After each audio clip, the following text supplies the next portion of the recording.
Welcome to Season 8 of the Meet the Mancunian podcast, Social Impact Stories from Manchester. A warm Mancunian welcome from your host, Deepa Thomas Sutcliffe. Thank you for joining me today. Every Tuesday, I bring you the stories of Manchester's unsung heroes, the individuals who help to create positive change in our community. My aim is to inspire you, dear listener, to follow your own passions, whether through volunteering or working in the social impact sector. I'm also keen to spotlight good causes and create more awareness and support for them.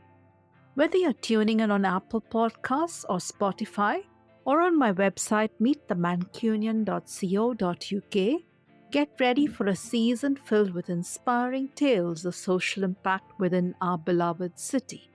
Welcome to the 14th episode of Season 8 of the Meet the Mancunian podcast, Social Impact Stories from Manchester. Passionate about supporting coding skills in the youth? We hear from Hemant Patel, CEO, Anumana, in this episode. In Hemant's own words, I think the biggest common myth is that you have to have a specific skill set. And I guess the biggest common myth is that you have to come from a computer science background to be able to program, or you have had to have previous program experience to program. I think certainly there are a lot of programs out there where people are retraining from completely different vocations into programming. Thank you so much, Hemant, for taking the time today. Deepa, for having me.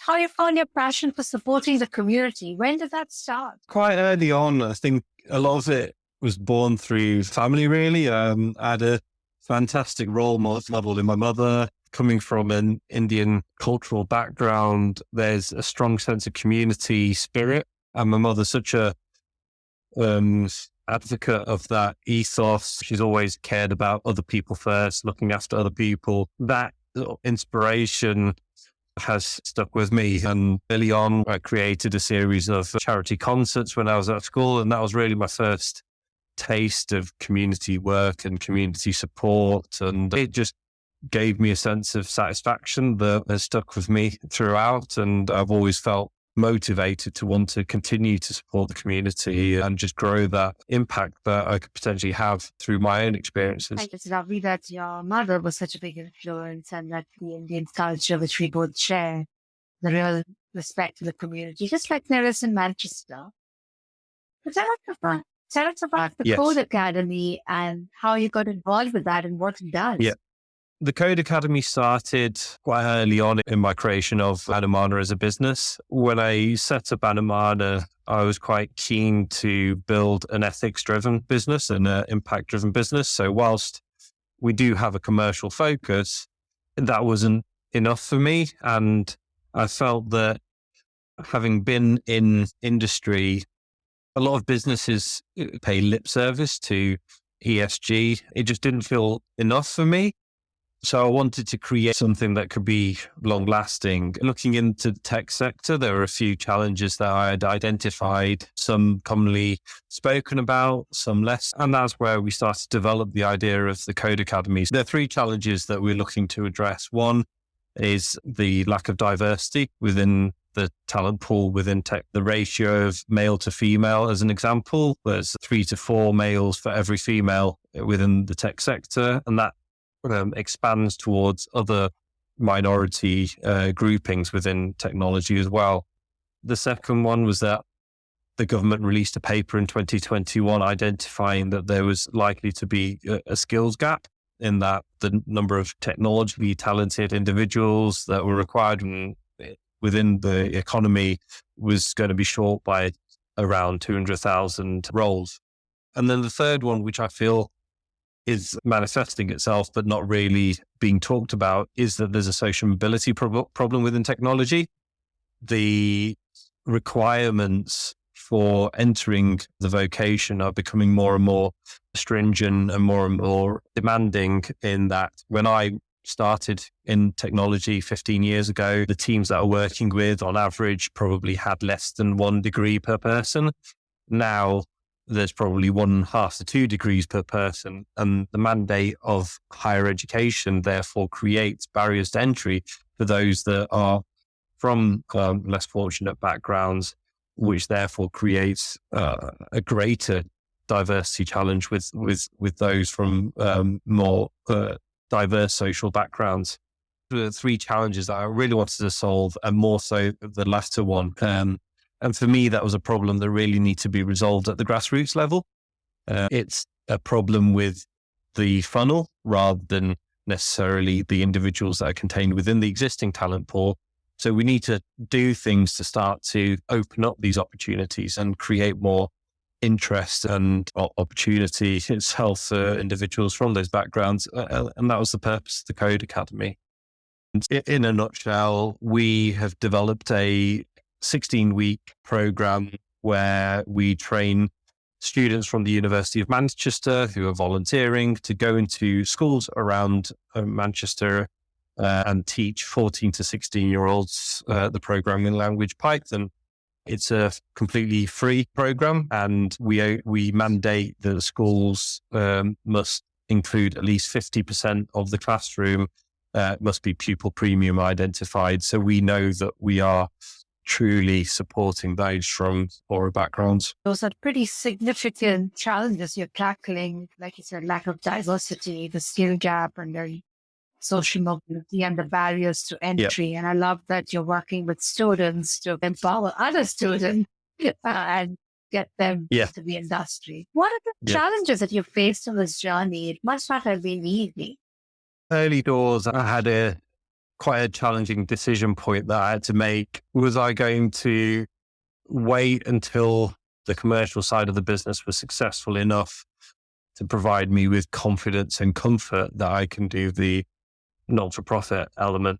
Or did I just think, let's go ahead and build out the not-for-profit element and try and make the commercial aspect of the business successful around the social impact work that we do? And the decision itself was easy at that point. I thought if I wait for us to be successful, then I could in theory be waiting forever, and actually success criteria could change over time, and I could always come up with excuses and reasons to do it. So we thought, let's dive in, let's start building the Code Academy from ground up. And I'm really proud and happy to have made that decision. However, effectively, we've tried to build two businesses at the same time, and building one business from scratch is difficult enough. Building two is significantly more difficult.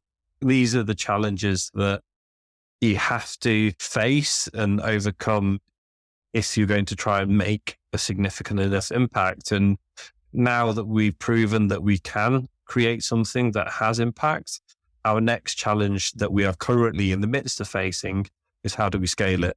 We're in 6 schools. We have significant amount of volunteers that are available, but my time and my staff's time is limited to a certain extent that we can't really do it justice to then move to that next level of 20 schools and then beyond. So that's what we're trying to resolve. And we've got ideas, but we've really got to try and find the right methodology to make it sustainable as well, isn't it? Exactly that. Sustainability is a really important factor of why we created the Code Academy. We didn't want a year or 2 years worth of impact and pat ourselves on the back and then say, actually, that's a job well done and leave it there. This is about making sure that it becomes something that's ingrained within society, within the community, and that it lasts for the next 10 to 20 years and beyond, because the challenges and problems aren't going to go away. And the only way that we actually resolve them is continuity, and that every year it continues incrementally. That's the biggest thing that we really want to make sure that we're focused on to commit to this strategy. And more power to your elbow, as they say. So I hope you can come up with that sustainable solution and really scale up the program. Tell us a bit more about the impact that you've made. Yeah. You said 6 schools, how many students, and you just shared a bit about the impact. We've been running the program for 2.5 years now. And whilst we've been in 6 schools, we've been in 2 or 3 of those schools for 3 years. Each program has between 10 to 15 children that participates within it. So in total, we've had approximately 180 children go through the program fully, and that's amounted to about 20 volunteers. And in total, I believe it's about 500 hours of volunteer work that we've been able to support the community with. And also the fact that you're giving children a potential career path, both the people who are volunteering to teach as well as those who are learning. There's been some really nice individual use cases or success stories of those, both from a volunteer perspective and from a children's perspective.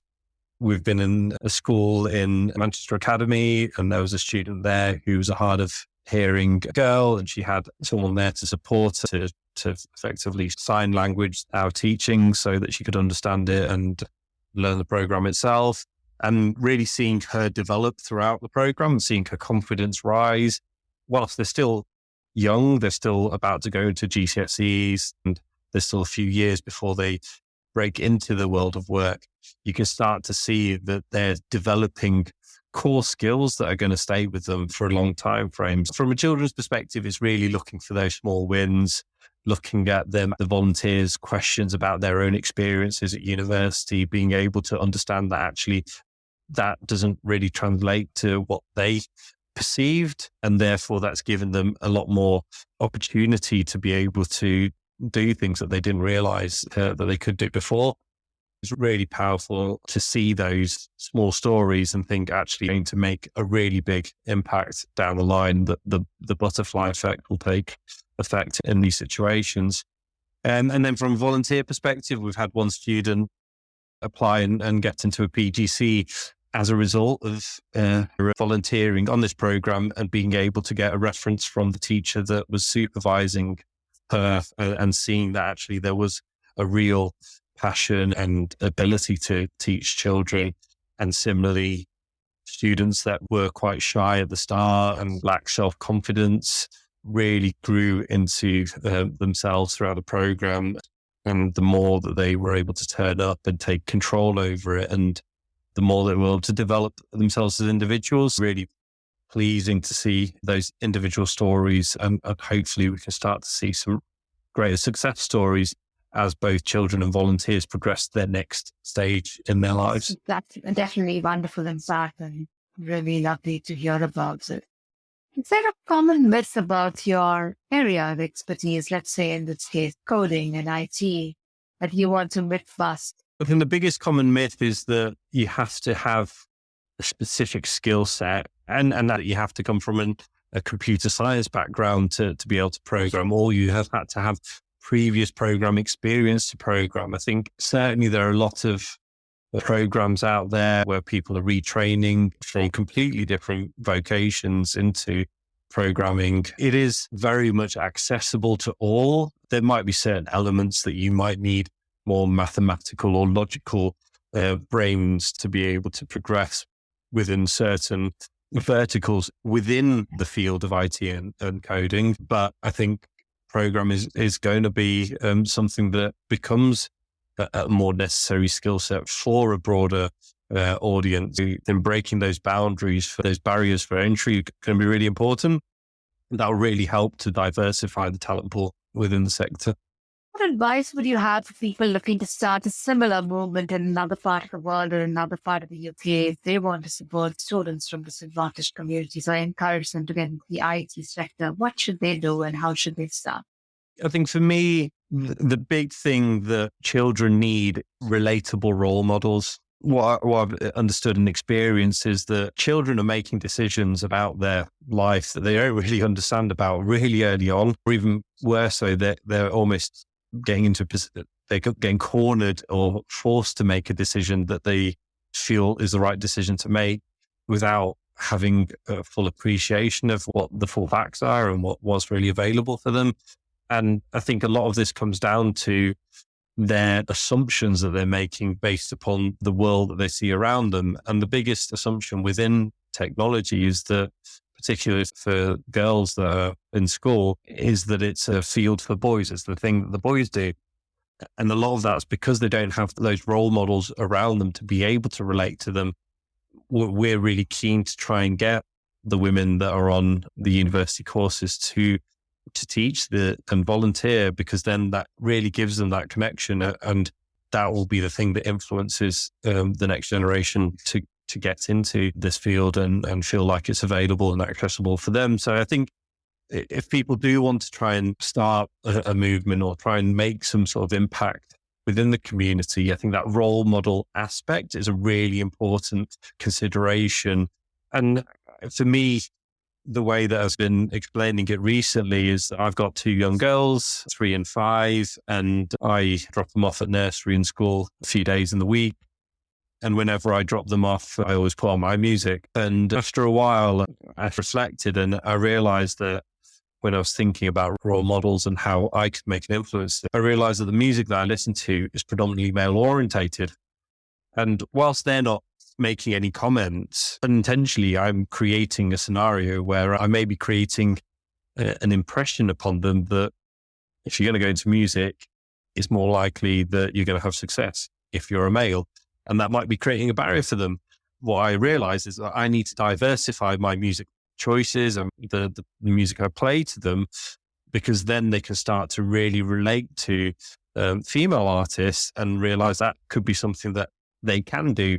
And it's something as simple as that. I don't know how much impact it makes, but the context of it is in every single aspect of life. It's really important to get that diversity, to really show them what they can be rather than tell them what they can be, because children are more impressionable when they see something that they can copy rather than when they're told something that they could potentially do. So I think really focusing on that role model aspect is going to be the most powerful thing, I think, for someone else to try and make a success out of a community program. I love that about also giving your daughters new influences and just letting them make the decision on what they want to be, because today you can be anything you choose to be. And at any stage in life, it's not a career for life now. It's like you choose a career for a phase.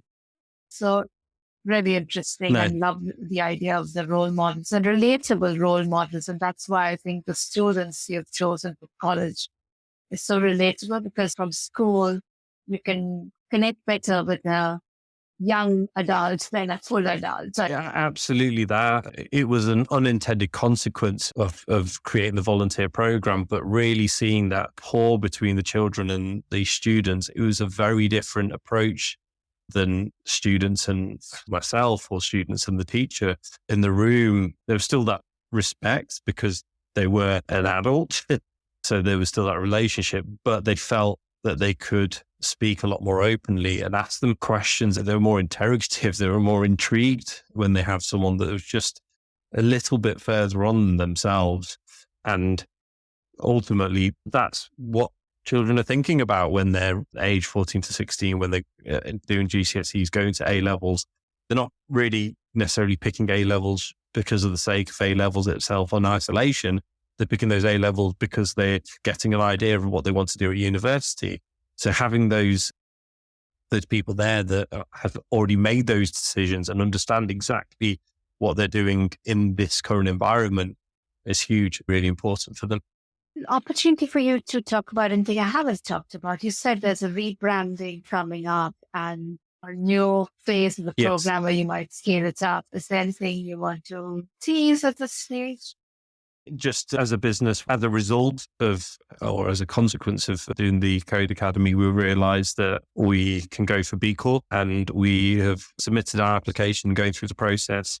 And this aligns with, we're doing a rebrand and we're about to release our new website. So we really want to try and create as much information as possible. That's one of the things that we've not done successfully so far is create that awareness. So really keen to try and open up the doors to more people to talk about the community impact, and if they want to get involved in whatever manner, or at least have conversations. We've had conversations with other businesses that want to do similar things. So very open to helping others try to make that bigger community impact, or whether it's the B Corp and understanding ESG internally, or ESG plus, as I like to think of the B Corp strategy, or whether it is, as you say, creating their own community strategy themselves. That sound like really exciting plans, and I look forward to hearing more about this at the right time. I'm now coming to signature questions that I ask all my guests. And the first one for you If Manchester Okay. was a color, what color would it be and why? Feel like it's the colour grey at the moment because the weather's been so poor recently, but that doesn't really reflect the actual city itself. I think green, I think it's a lush city. There's so much vibe about it. There's so much energy to it. And for me, it feels like there's always something fresh within Manchester. There's always something new that's happening. Let's I go like with that green. about fresh and vibrant. And somebody called it Rainchester to me today. And I was like, I get that, but then Yeah, it's good for the plants, isn't it? exactly that. If you could choose a famous landmark in Manchester to represent you, which one would it be and why? The one that stands out is probably Peel's Tower, just something historical in a really nice location, overlooking the Manchester scenery and the Manchester surroundings. Been there a couple of times, and it's a lovely walk up there. I like the analogy of that being something like us trying to look after the next part of the community of Manchester. Peel's Tower looks above us and maybe is doing the same thing for Manchester That itself. sounds, I've actually not heard of Youth Star, so one to add to my list. I'll definitely try Yeah. to check it out soon. If you could trade lives with someone in Manchester for a day, who would it be with and why? Someone in the past, Alan Turing, maybe not necessarily trade his life because it was a tragic life in itself, but certainly would love to experience, or maybe not necessarily Alan Turing himself, the people that worked around him. It'd be amazing to see such a influential and integral mind that changed the history of the world, let alone Manchester itself. But it would be amazing to be able to speak to him and understand what his thoughts were and what his ideas were and see how his mind works. Very interesting choice. What's the most important life lesson you've learned so far? You can't fear failure. I think particularly when starting up a business, the business I started up was bootstrapped. And so you're always faced with challenges and faced with so many reasons not to do something. But at the end of the day, if you can break down that barrier of the fear of failure and consequence, then that's very freeing. It gives you an opportunity to really explore and experiment. And that's where progression comes from. And that's something that I learned early, particularly in the field of analytics and data.